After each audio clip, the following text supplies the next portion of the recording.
যিটো কামৰ কাৰণে মই অপেক্ষা কৰি আছিলো মই সেইটো একেবাৰে অন্ত কৰিম মানে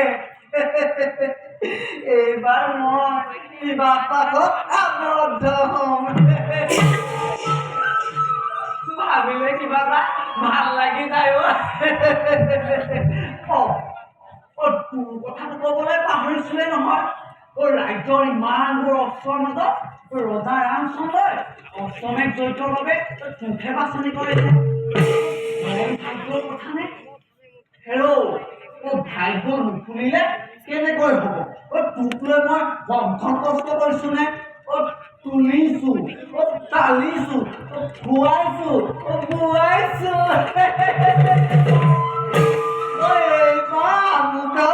ৰজা ঘৰীয়া বল বল পলম কৰিলে ৰজাৰ ৰুখত পৰি মোৰ সাগৰ পালে কল কৰিব বল বল হৰি হৰি